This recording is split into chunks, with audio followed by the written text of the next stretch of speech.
Hey there, everybody. Welcome back to the Practical Woodsman podcast. I'm Rut, the creator and host of the Practical Woodsman. That's right. It's my genius which has brought this all into existence. In this episode, we're going to be talking about bears, forest fires, caves, and parasites. Oh my, what a combination. But first, we have to do the musical introduction. So hang tight. I'll be right back.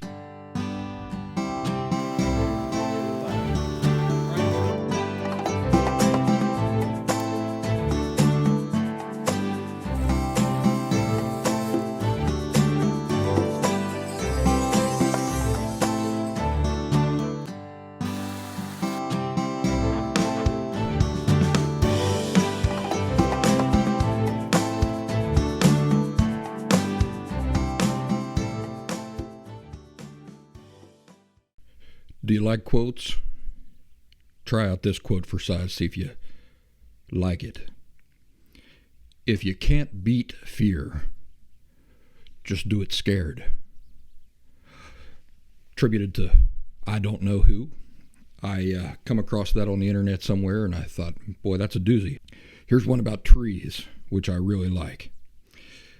It goes like this: the best time to plant a tree was 20 years ago. The second best time is now. Here's a quote about West Virginia. Did you know that there are 7 different blood types in West Virginia? Yeah, there's AB minus, AB plus, B plus, B minus, O plus, O minus, and number 7 is sausage gravy. So that'll get us started on today. Let's do some announcements and then we can get into this discussion about bears, forest fires, caves, and parasites. Locals is where my online community is located. You can join us right over there at thepracticalwoodsman.locals.com. I chose that platform because of their commitment to free legal speech. We do live streams there on Saturdays, which is in fact what I should be doing right now, but I'm a little behind on things, and I'm recording this podcast instead. So be sure to join us over there on Locals if you would like to engage in our community a little bit more in a little bit more personable way.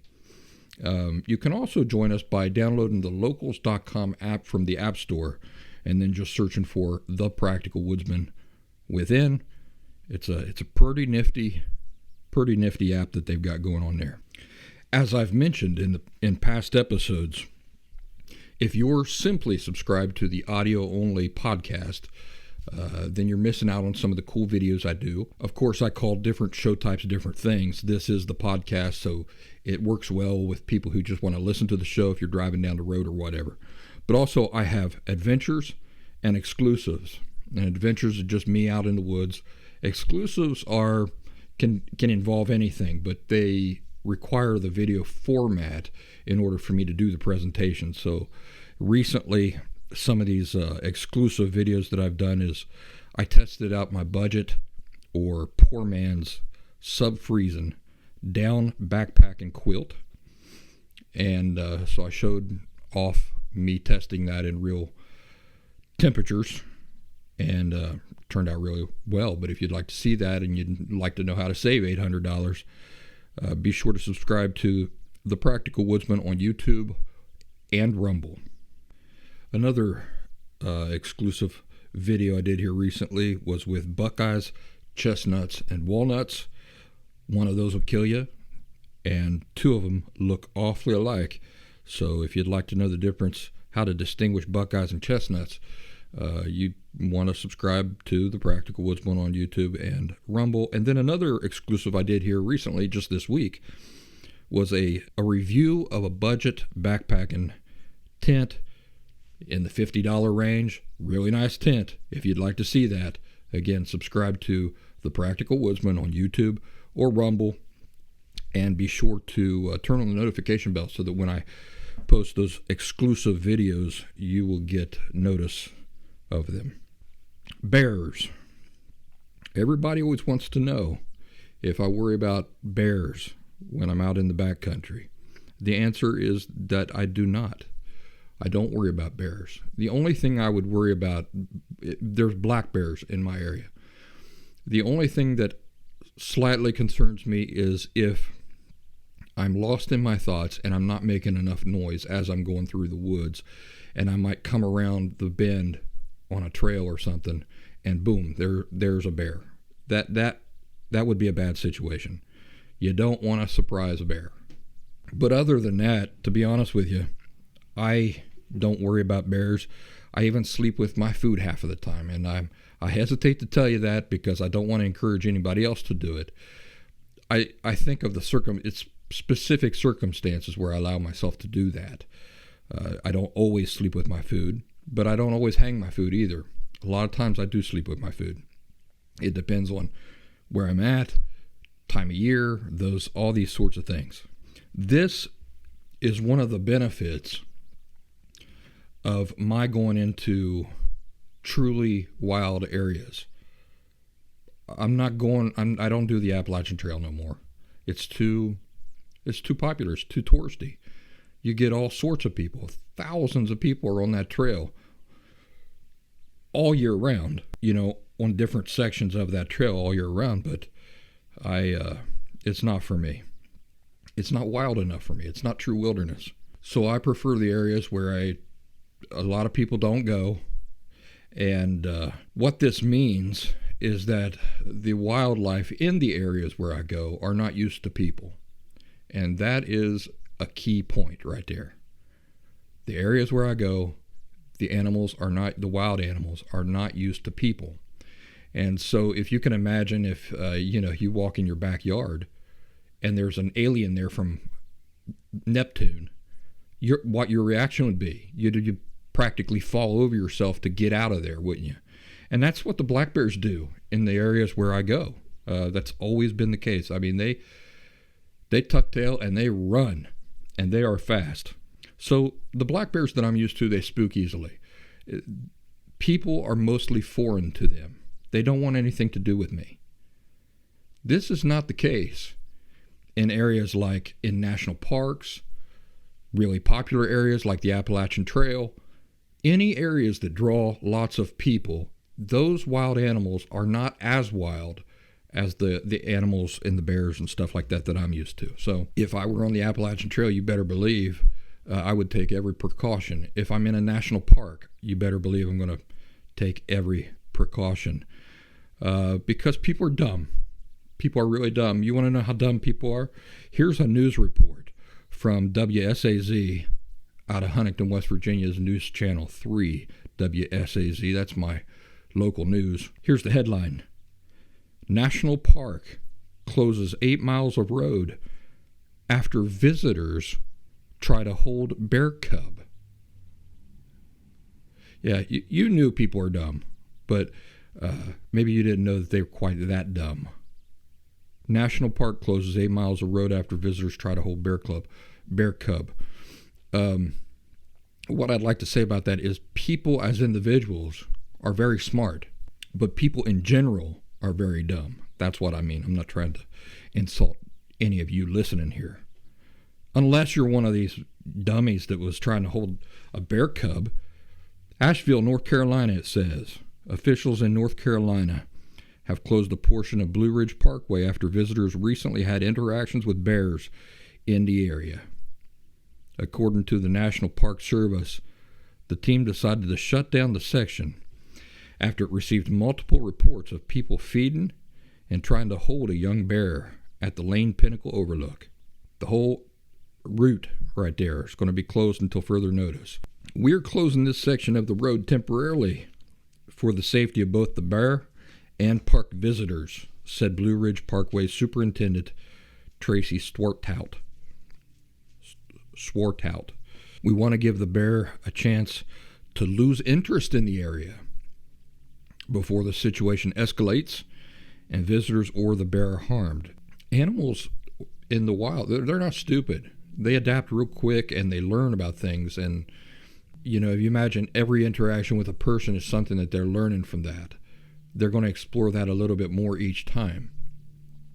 So in the areas where I'm at, where, most of the bears I run into probably have never seen a human being up that close before in their entire life. Whereas bears in these national parks, they're seeing people all the time. It's not even just the bears. I remember one time I was staying at a campground with buddies of mine. This is back in my 20s. And we had been drinking and everything. And so it's late in the night or early in the morning, one of the two. And I had a bag of cheesy poofs that I had been eating, snacking on. And I had set that down between my feet on the ground. And I was sitting on the seat of a picnic table, engaged deeply in conversation with my buddy there. And he says, this is after some time passed, he said, "Buddy, there's a raccoon on your foot." And I looked down, and lo and behold, there sure was a raccoon sitting on my foot, holding that bag of cheesy poofs, eating out of it, just like a child would do. That's the way these animals get when they're exposed to people too much. They lose their natural fear, and they adopt instead this level of comfort and even curiosity about people. That can lead to trouble. Of course, this Blue Ridge Parkway Superintendent Tracy Swartout has to state the obvious. When people intentionally attract bears with trash and food, it can lead to very dangerous situations. You think about the old Appalachian Trail. Think about all the people who don't know anything about anything going out and doing the Appalachian Trail and their interactions with wildlife and the effects of that. Nah, I don't want anything to do with the Appalachian Trail or national parks for the most part. Here's another report about bears from WSAZ out of Huntington, West Virginia. Bear attacks security guard inside Colorado hotel. This is in Aspen, Colorado. A security guard in Colorado is recovering after an attack by a bear. Now, you might think, upon hearing that the security guard stepped outside and then that's where this bear encounter occurred. No, I'm looking at a picture of it right here. It's in the kitchen. The bear has come into the Colorado hotel. By the way, I will post these pictures. I don't want to show them to you here because of potential issues with copyright and that sort of thing on my YouTube channel. But what I will do is on the Practical Woodsman online community over there on Locals, I will post these pictures later. You can get to see them. So looking at this guy, the security guard lying on the ground, bear standing on his back hind legs, looming over top this guy. This is the security camera. It says the incident, which happened Monday night at the St. Regis Aspen Resort, was caught on camera. People reported seeing the bear in the kitchen before the guard went to investigate. When the security guard turned a corner, he apparently startled the bear. See, that's what I'm talking about. If he had maintained plenty of distance between him and the bear instead of like coming right around the corner and the bear being there, things would have gone a lot better for him. So when the security guard turned a corner, he apparently startled the bear. The bear, what do you think he did? Well, he does what you would do. Like, again, you walk outside your back door and there's an alien from Neptune standing right there. My daughter does this. If you come around the corner and scare her, the first thing she does is just reflex, is she just strikes out at you, which is comical when my daughter does it. Probably ain't so comical when a 400-pound black bear does it to you. So that's what the black bear did. Responded by swiping the guard's back and knocking him to the ground. The guard managed to get away and call 911. He was hospitalized but released Tuesday morning. Wildlife officials tried to capture the bear Monday night, but it initially escaped. They didn't catch up with it until early Wednesday morning. The bear was found in a tree near a park where it was tranquilized and later euthanized, wildlife officials said. During their search, wildlife officials said they found 8 other bears moving around downtown Aspen. Yeah. You know, it's not the exposure to people that's so bad. It's the exposure to ignorant people. And by ignorant, I don't mean stupid. I just mean you don't know what you don't know, right? So that's the kind of thing I think leads to trouble when wildlife encounters the general population. Well, let's take a break from bears What do you guys think about bears? You worry about bears? I'll tell you, there are areas where I would not go into without heavy firepower. I'm talking about, not a 22. I'm talking about a serious gun, serious ammo. That would be areas where, anywhere where I'd be around in grizzly territory. Also, I'd take all sorts of precautions as far as early warning systems and electric fence. Lonnie over there at Far North Bushcraft, I've seen him put up a bear perimeter. He's, of course, in an area where he's got to worry about grizzlies. I would definitely do that. Also, for sure, anywhere where I might be where there would be polar bears. I mean, I would take every precaution and then some. But, I'm not saying the black bears are not dangerous. They sure are, especially as they get familiar with people, used to getting people's food and that sort of thing. There was a backpacking trip I did up in northeastern Pennsylvania several years ago. When I say several, I mean probably 10, 15 years ago. But on the second day, I come up through the woods, looked up into the woods. I could see some collar up there through the brush and stuff. And so I'm going to go explore that. It looks like a tent that's been ripped up. Well, it was a camp that had been completely destroyed by a black bear. The tent was ripped to shreds. The people's backpacks were still there. The people's backpacks were there. Their spare clothes was there. Everything was there. And this bear had just torn this camp to bits. Now, probably what had happened is that these folks, this probably did not happen in the middle of the night. What I think happened is that they were using this maybe as a base camp. And so they said they had all their stuff there, and they went off for the day and just left their stuff there. So they didn't have a fire going. A fire will keep most things away. Bear, feral pigs, it'll keep almost all wildlife away. So I would say that they did not have a fire going. There was nobody there at the time. But this black bear come in there, and I mean, he ripped it. I might have been the only person to come across this thing. And it was clear to me that whoever had been there, when they saw that, they just left stuff there and they trucked it out of there and they never come back. And I ended up rummaging through there and finding a flashlight, which I have to this day, and it's probably my favorite flashlight of all time. Let me show it to you. This is an LED lenser. See if I can get that in focus for you folks who are watching the video here. Love this flashlight. It's my lucky flashlight, mostly because it's got a story behind it. But I love the size. It takes 3 AAA batteries, and still works. It's probably 15 years old, this flashlight, and it's a shame everything's going to rechargeables now because I still love this flashlight. But that's the story behind it.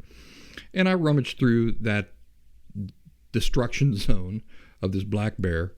I think I recovered a few other items for myself, but most of it I had to leave behind. So black bears, they're out there, and got to take precautions with them. They are very dangerous. You don't want to walk right up on one and surprise one. You don't want to get between one and its cubs. But common sense, a little bit of common sense will keep you safe. It's interesting talking about black bears. I lived in Philly for a long time, Philadelphia. And of course, right across the bridge from Philadelphia is New Jersey. Well, here's what I know about New Jersey. New Jersey, believe it or not, now most people do not think of New Jersey this way, but New Jersey has the densest population of black bear, I think, in the world.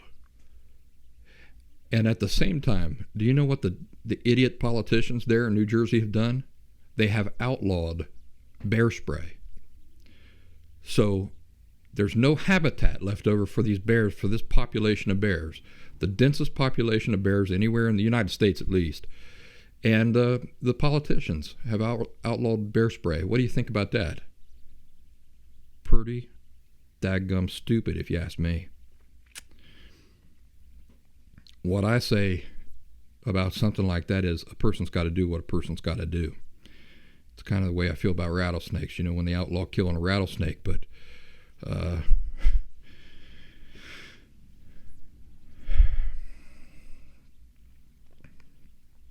But when it comes to your life being threatened, you got to do what you got to do.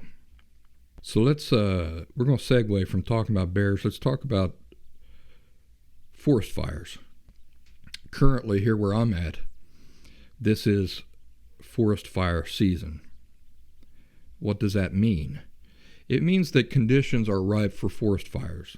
It involves the dryness, lack of precipitation, an abundance of wind, and these sorts of things. So what do you think about forest fires?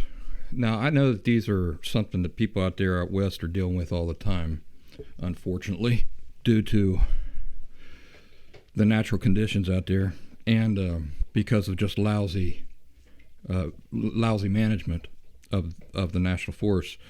But in the east, maybe you think that there's not really something to worry about because we've got so much green vegetation and those sorts of things. Well, let me tell you, it's probably by the grace of the good Lord that I have not started a forest fire in my more naive youth, because I didn't take a lot of precautions back then. I learned from my dad, watching my dad build fires and those sorts of things, and we just didn't take a lot of precautions because we did have pretty regular rainfall, a lot of green vegetation, just not as easy to get a forest fire started as you would say out west. But I did have an experience where a cousin of mine who lived right down the road from us was playing with matches, and he did catch a shed on fire. And we didn't have a fire department out there. We didn't have neighbors just right across the street, so it was a big deal. We were worried about getting a major forest fire started, so we were all fighting it with buckets of water and those sorts of things. We finally got her out. But it is something that you have to worry about. Every once in a while I'm out in these really wild areas, I'll come across areas where there's been a forest fire, even in the very lush green forests of the east in the mountains. So it's something really to take into consideration. I take a lot of care these days to make sure to clear out an area of any leaves. I go right down to the dirt and clean that all out and clean out a nice area where I can get a fire going and not have to worry about even the sparks coming up off the fire and maybe landing somewhere and getting something started. I'll tell you something I really don't like from these are memories from when I was hiking the more popular trails like on the Appalachian Trail and those sorts of things, is when the people before me at a camp would douse their fire after they were done with water. So when you come into the camp and you want to have a campfire that night, guess what you get greeted with? A big sopping, nasty mess that now you are supposed to build your fire on top of. So there are better ways of putting out fires than just dousing them with buckets of water and leaving that sloppy mess for the next people who are going to come along probably the very next night. What's better to do is to scoop up dirt, is to douse the fire with dirt. You separate all the burning logs and then you smother it with dirt. That's the better way to do that. And just as effective, and it's more considerate for anybody who might be coming around behind you, especially when you're in areas that where they require you to stay at predetermined or pre-established campsites. Surely any of you who have done this, come into a camp, you want to build your fire for the night. You're busted from backpacking all day long, and then you come to the fire ring, start to get your fire going for supper and all that, and you find it's just a big soupy nasty mess. Surely you know what I'm talking about. So use dirt instead for a change. It requires a little bit more effort, but I think it's better. Unless regulations or the law or something says you have to use water, then of course obey the law. It's not something I have to deal with anymore because, like I say, I don't go out into the areas where I'm going to run into 100 other people. Steep Valley Fire burning in New River Gorge National Park and Preserve, from WSAZ, Huntington, West Virginia. The Steep Valley Fire in New River Gorge National Park and Preserve was discovered on Monday, November 6th at around 2 p.m. The cause of fire is under investigation. Continues to burn in the War Ridge and Bacchus Mountain areas.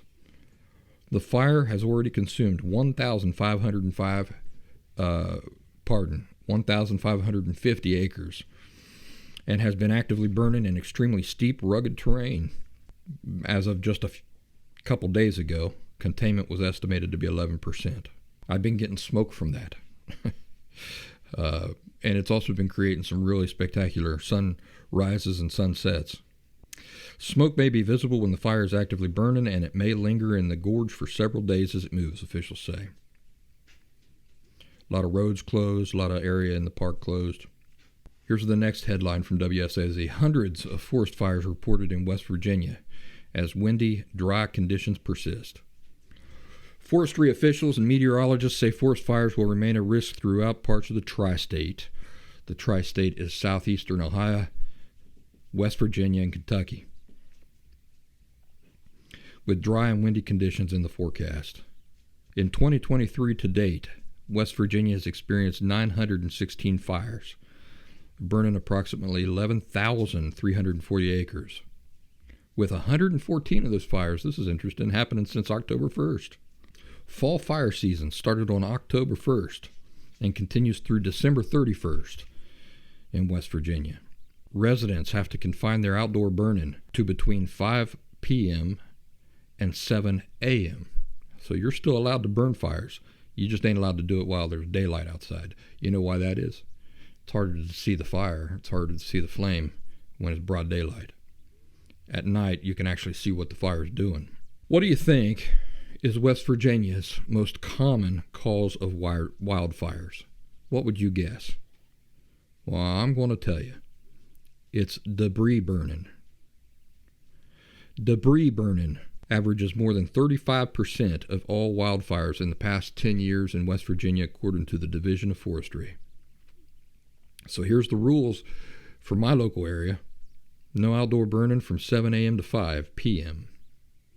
Any fire set between 5 p.m. and 7 a.m. must be extinguished before 7 a.m. Before leaving any fire for any length of time, the fire has to be completely extinguished. Clear at least a 10-foot area around the fire. This is what I was telling you that I do according to conditions. I don't always do this. But, you know, I've learned to understand the conditions for when I really do need to do this. And that's what I do. I clean a large area around, right down to the dirt. I'm taking into consideration not just the fire and the heat of the fire and the way the fire might spread or things might roll out of the fire, but I'm taking into consideration too the sparks, what the sparks are going to do. Watch a fire sometime, like if you got a campfire going, watch the sparks that come up out of the fire, and this will change depending on the fuel that you're using, the type of wood and those sorts of things, but the sparks will come up out of the fire, and then watch how long they remain lit, that ember, before it goes out. And, you know, usually that'll happen within 5-6 feet of the fire, but you want to make sure that you've cleared out an area where one of those embers or those sparks does not float along, still lit, and then land down on some dry twigs, dry leaves, those sorts of things. If your fire escapes, guess what? You are liable for the cost of fighting the fire and any damage the fire may cause. Boy, now there is a cost that could really set you back, couldn't it? Because if you imagine the costs involved with fighting a forest fire that is consuming like thousands of acres, my goodness, the man hours and the equipment and all that, goodness gracious. So here in my area in Appalachia, autumn is the driest season of the year. That's when leaves are falling.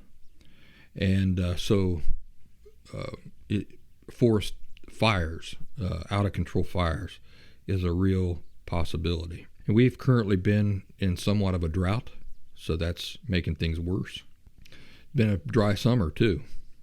You know, usually when we think about like a forest fire getting started, we're thinking about somebody threw down a cigarette, or they didn't manage their fire well, and things like that. But there are other ways that forest fires start. Lightning is a real source of forest fires.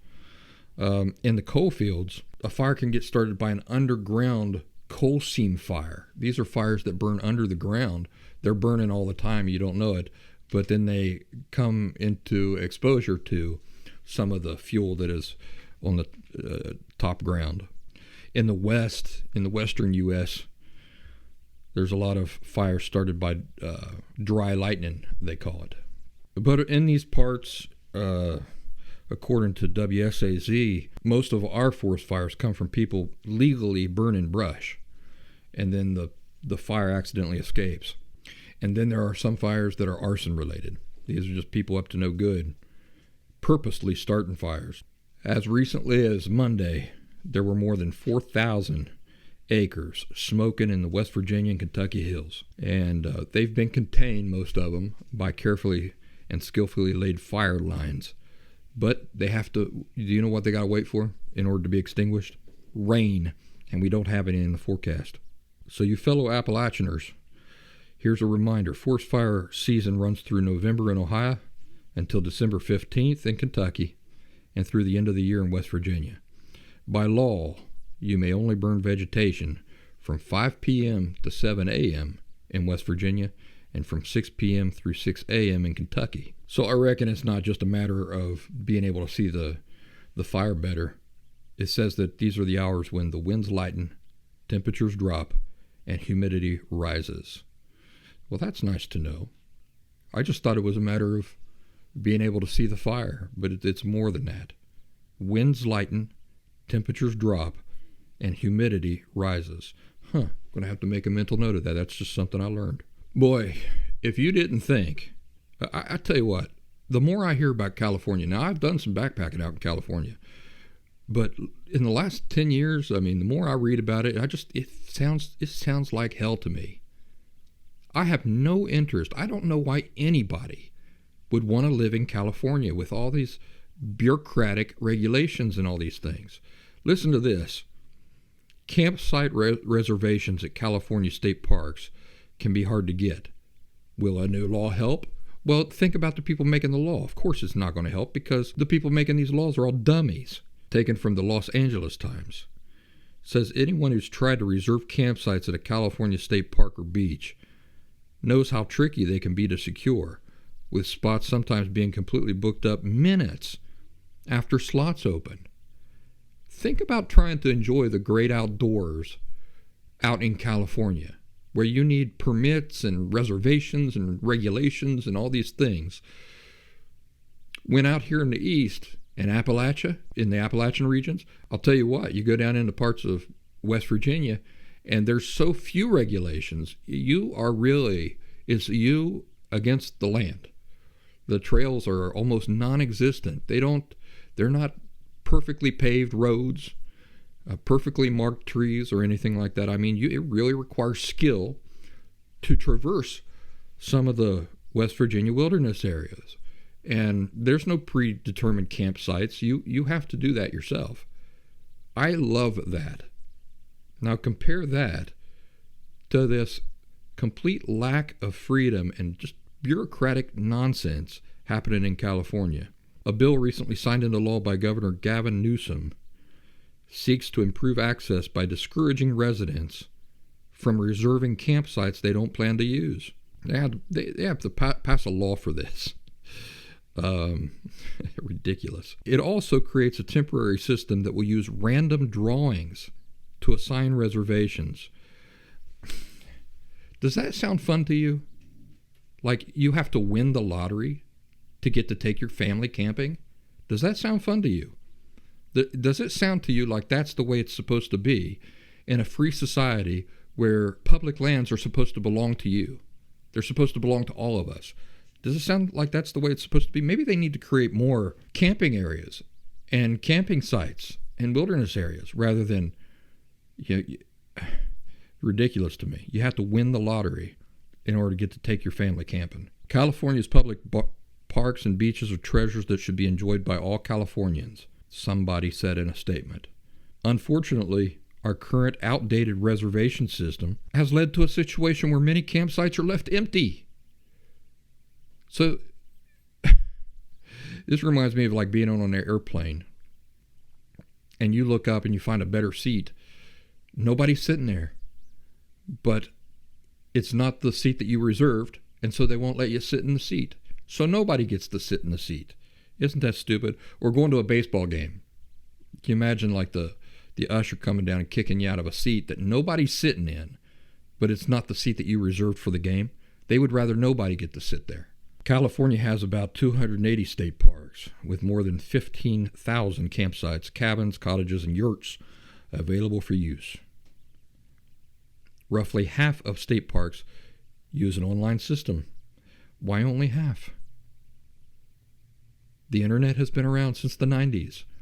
Why is California only making possible reservations to half of their 15,000 campsites, cabins, cottages, and yurts? I mean, what, and I've talked to people who live out in California. They have the worst telephone reception, the worst internet service of anybody in any other state that I've ever talked to. Nobody wants to live there. You hear about people fleeing California. It's a travesty. It's a travesty what the people in charge there have done to that beautiful state. So this bill is going to say that on these maximum days, like these peak seasons, you can only stay for so many nights at a campsite. For the entire year, you can only camp for 30 days total. So, you have to... Imagine if camping is your family's favorite thing to do in the whole world. And you live in California. You can't do it. You can't just do it. You've got to jump through all these hoops. They put limits on everything you can do. Financial penalties for possible no-shows. People who cancel. It completely defeats the whole purpose of the great outdoors, in my opinion. Now, if you're a Californian, you think I'm off base, you love California, and you think I'm missing something, you let us know down in the comments section, because I allow for the fact that I don't live in California. It doesn't sound fun to me. Nothing I hear coming out of California sounds fun to me, or sounds like anything I want any part in. Now here's something interesting. Conversation about caves. And this will wrap up our discussion for today. This story and the next one, which is horrifying, by the way, so don't go anywhere. I'm telling you what, we're going to end this show with a story that is going to... It's rough to hear, but it's interesting. Here's from the Epoch Times. It's called Cave Sweet Cave. Geologist builds cozy cave abode in vertical cliffs in New Mexico. Here's why. And I'll tell you what, these pictures are to die for. Like I say, I wish I could show them to you here on the video. I don't want to do that. I don't want to get in trouble with censors and copyright issues and stuff like that. But you folks join me over on thepracticalwoodsman.locals.com or download the locals.com app, search for The Practical Woodsman within, and I will be sharing these pictures of this guy who built a home inside a cave. Now, you might think like the walls are lined with wood and stuff like that. No, this is a cave that he has turned into a home full of electricity. It's got a kitchen, it's got a living room, it's got all these things. And it's amazing. It is gorgeous. It must have cost $1 million to build this, but it is fantastic. It says, who in their right mind would spend $20,000? All right, so not $1 million, but, well, probably $1 million, I'd say, by the time you got done. This is just the excavation. $20,000. Excavating the side of a cliff in a steep valley for a few extra square feet of office space. A naval intelligence commander, that's who. And it was Bruce A. Black who first sketched out the plans for his cave on a bar napkin over a few beers with a pair of miners, the Zink brothers, in 1982. Well, that explains it. $20,000 in 1982. Probably be a lot more today. That napkin plan became the basis for an abode nested in a geological wonder in a cliff valley of a special type of sandstone known as Ojo Alamo, located in northwest New Mexico. I bet it's Ojo Alamo, not Ojo Alamo. I think they're missing an accent mark. The Puebloans of the 12th century once lived here and built the impressive Cave Palace not 2 hours north. Some theorize that those same Puebloans built their fortress halfway up a cliff, partially sheltered in a cave, to defend against tribal aggressors. I bet they're right. Now I got a picture here of the bedroom. My goodness, it's magnificent. It's just like you'd think. It's a cave, but it's got like they've flattened this floor in the cave, but everything else has been maintained really rough and rustic and natural, with like the Southwest decorations. It's got these furniture like made out of solid wood and everything. And then in the background, there's it looks like a sliding glass door that leads out to a balcony on the side of this cave. It's fantastic. I just wonder, like, how do they deal with bugs? Like, how do they keep bugs? How would you keep bugs out of your cave? I mean, you can't even keep bugs out of your house. How do you keep them out of a cave? Whether Mr. Black wanted an out-of-the-way office space, a cave fortress, or a nuclear fallout shelter is neither here nor there, the article says. It became none of the above in the end. Rather, it became Cocopelli's Cave, or Coco's Cave. Although inspired by Puebloan architecture in some ways, it's now furnished with most of the amenities you'd expect from a cozy bed and breakfast. That's what it is nowadays. You can actually stay here. My goodness, what fun that would be. It is so beautiful. So the Zink brothers used hydro drilling and blasting to remove stone, carving a donut cavity in the living sandstone. Inside, a large central pillar was left to help hold up the solid rock roof. There was a main opening for a door and a secondary puncture for a balcony. With a vista, it overlooks the La Plata River Valley, with a 300-foot vertical drop to the valley floor. I bet you that's where that other picture I was telling you about that has like the balcony, I bet that's what it looks over. And they've got a picture here of the desert valley. Beautiful snow-capped mountains in the background. I'm telling you, this thing is spectacular. At first, this raw, vacant cavity was unfinished, unfurnished, and unused for years. It turned into a hangout where youngsters partied. It became a blank canvas for vandals, and soon the cave's interior was covered with graffiti and smoke from bonfires. Does that surprise you? It doesn't surprise me at all. That's another reason why I don't like going into quote-unquote wilderness areas where there's a million other people or that everybody knows about. Because you end up with that. You end up with people who have ruined the natural world. A buddy of mine, a good buddy of mine, he does these, he goes out on these back trails and stuff in his side-by-side, like all-terrain vehicle. Now, every once in a while I get folks who write me a message and say something like, you're not right, because my standing is that you can only get into true wilderness areas on foot. And so every once in a while I'll get somebody, no, that's not true. You can get out there on snowmobile, you can get out there on an all-terrain vehicle and stuff like that.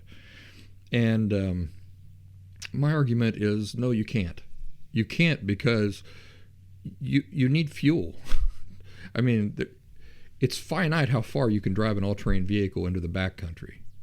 So eventually you're going to have to turn around and come back and get more fuel. You're going to have to carry fuel with you and those sorts of things. But guess what else happens when you can just ride out somewhere on an all-terrain vehicle? You get graffiti. You get human activity that has defaced and affected negatively the natural world. Those are not wild areas. I still maintain the only way you can get out into areas untouched by people, to the extent that's possible in our age, is on foot. Because anybody who can get out there on an all-terrain vehicle, then that's going to attract all sorts of people. And some of those people are going to leave a negative impact on those areas where they can get to in an all-terrain vehicle. You can't, a person hiking 40 miles into the woods on foot that you can only get to on foot is not packing things that they don't need or that is just extra weight, like paint cans, chisels. You're not going to get somebody carrying a chisel 100 miles into the backcountry if you can only get there on foot. They don't want to carry it. They have to carry their food. They have to carry their sleeping system. They have to carry their blankets and water and all those things. In the areas that you can only get to on foot, these are the areas that are true wilderness, because not just any schmuck can drive out there on a moped and carry destructive things with them, leave destruction behind them in any effective way. So there's my rant for this week. That's my old man yells at storm cloud meme. Mr. Black became fed up with all this malarkey here in his hollowed out cave. So he barred the entrance with a 1/4 inch thick steel door, and the place took on the urban legend of some crazy man's pet project until 1993. So he finally comes back, and by 1994, he had the place finished and comfortable for living. Eventually, Mr. Black turned it into a bed and breakfast, and that's what it is today. It's comfortable, but also a geologist's dream, the article says. The textures are wondrous.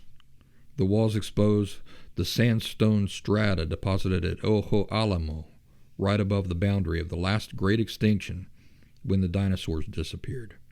The fireplace, you should see it.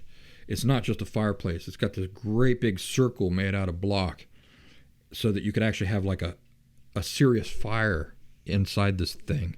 Modern comforts were furnished thanks to electrical and other utilities run through a 100-foot shaft drilled to the cliff top above. That hole doubles as a powered venting shaft. Now they have running water for a jacuzzi with a waterfall that serves as a shower. Of course, like any bed and breakfast, there's a kitchenette and laundry facilities. The bathroom is the only room with an installed wall. Drainage pipes run inside excavated grooves under the floors, traveling to a septic system down in the valley. My God, I tell you, these pictures, you got to see them. They're fantastic. The bedroom was just fantastic. The cave was done on a shoestring, Mr. Black's son said. Fortunately, Mom and my sister picked out excellent collars on the carpet and countertops. That's right, it's got carpet. The cave, due to its natural stone walls, is full of texture, and we deliberately avoided trying to add to it. They furnished the cave with aspen wood and upholstery. You can visit Coco's Cave for a holiday. Stay in its cozy cave rooms, marvel on its magnificent view, perhaps as the Puebloans did in the 12th century. The proprietors will meet you at a church parking lot in nearby Farmington. You'll drive out to the valley, descend a stone path halfway down the cliff to a cozy alcove of an entrance. Bring a backpack, it says, and avoid cumbersome luggage. Farmington is the nearby town, I reckon. It says it's so close you can run to the grocery store or dine out. You have to leave your pets at home.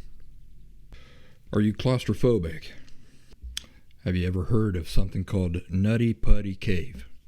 On November 24th, 2009, a man named John Edward Jones becomes stuck in the Nutty Putty Cave for 27 to 28 hours. I'll tell you, just reading about this gave me the heebie-jeebies. This man had to suck in his gut to crawl through this space that he could not get through with just the air in his lungs.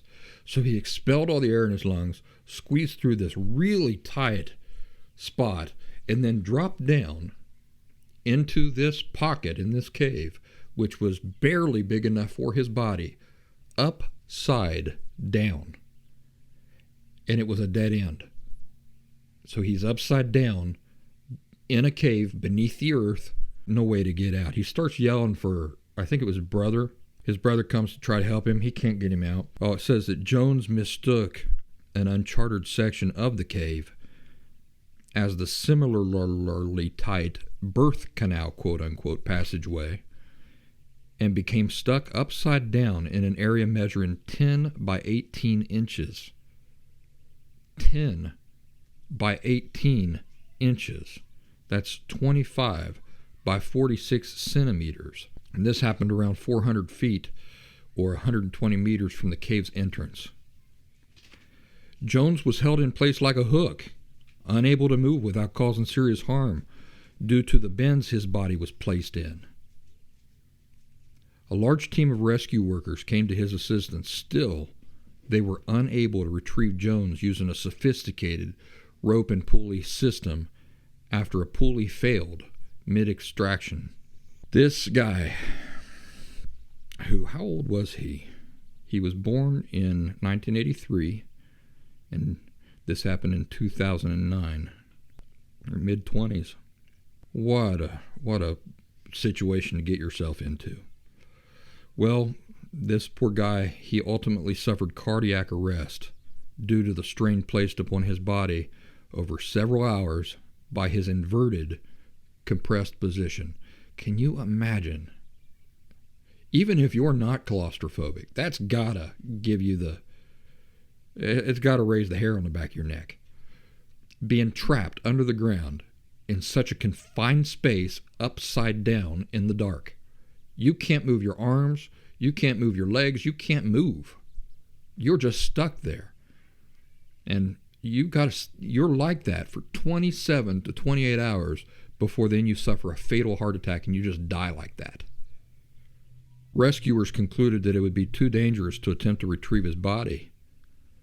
The landowner and Jones' family come to an agreement that the cave would be permanently closed with the body sealed inside as a memorial to Jones.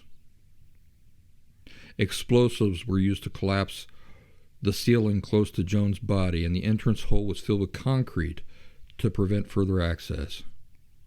The School and Institutional Trust Lands Administration, who owns the property, decided to seal off the entrance, leaving Jones' body inside. That's right. To this day, that young man, his remains, are right there in that spot that he crawled into willingly and died right there. It says a film about the tragedy titled The Last Descent was released on September 16th, 2016. Don't think that's going to be a movie I want to watch, just because I just don't want to put myself through that type of horrific... I don't even want to imagine that, let alone... you know what a movie does to you. You'd be sitting there watching the movie like experiencing so much angst.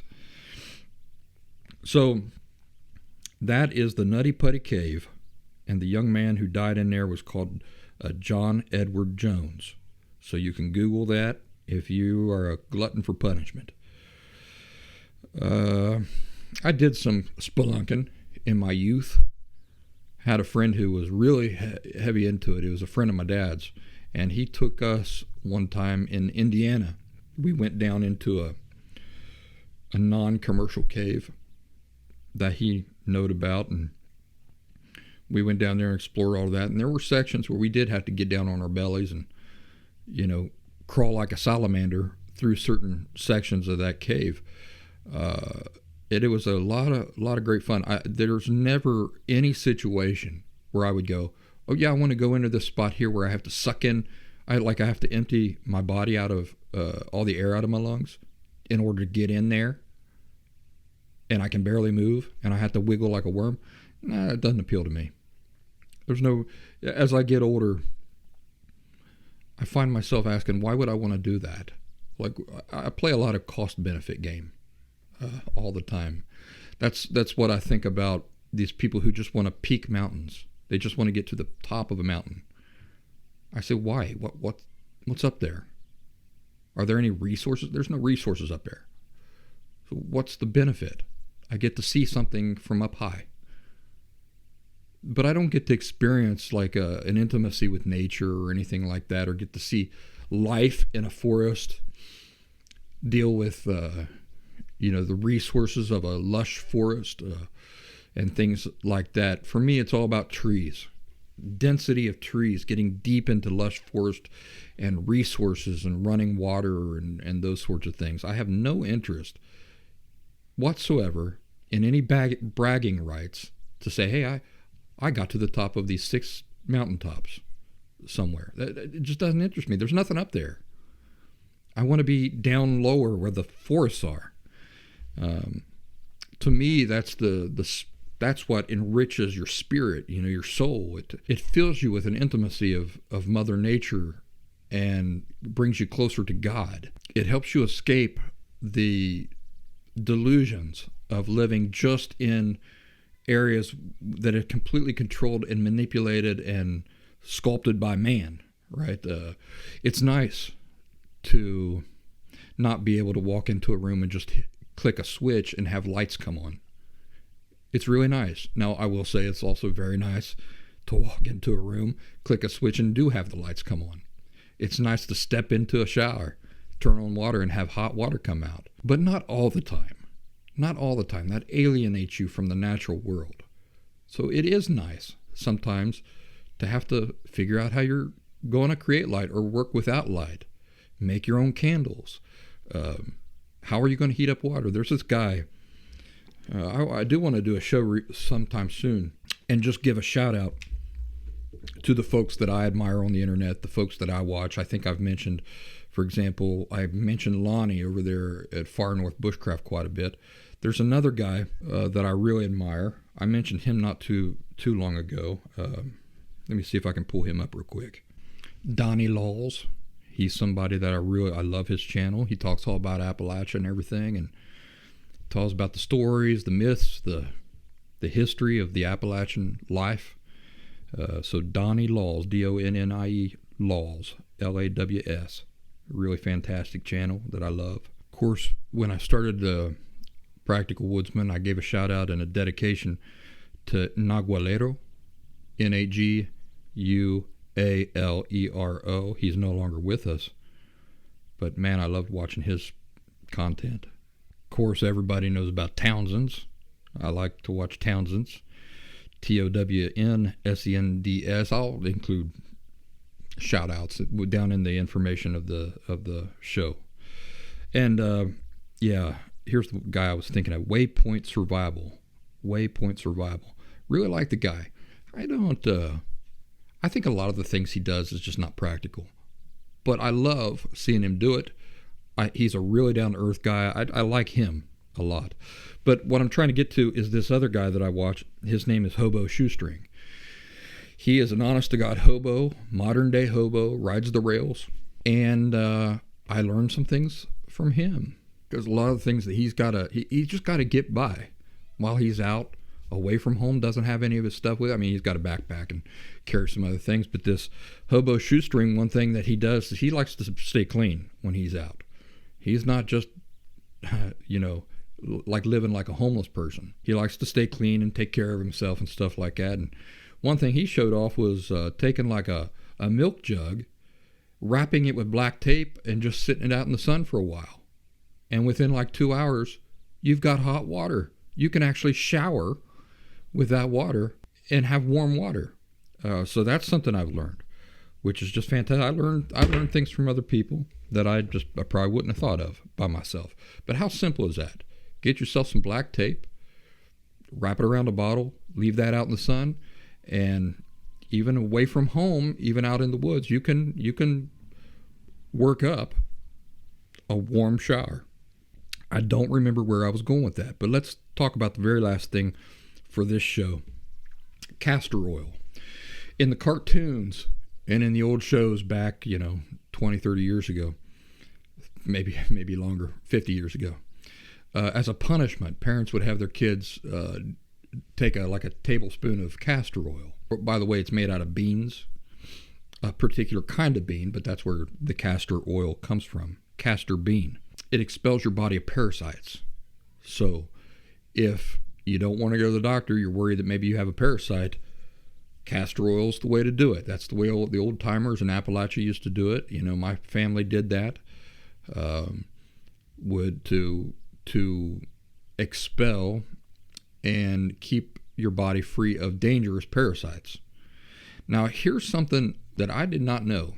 Do you know that when you kill parasites within your body, when the parasite dies, it expels toxins? Like the dead body of the parasite inside your body creates toxins. It expels toxins. And did you know that if you kill the parasites in an unbalanced way within your body, that when the parasites die and they expel these toxins, if it's in enough a quantity, it can actually kill you. That was news to me. I did not know that. I thought, once they're dead, once they're dead, then what harm can they do you?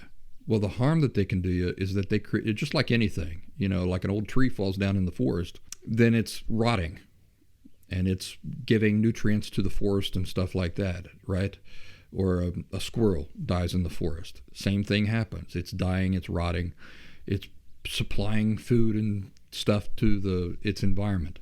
Well, apparently these parasites inside your body do the same thing in a toxic way. And so if you have enough parasites in you and enough of them die within you, they can actually take you right along with them.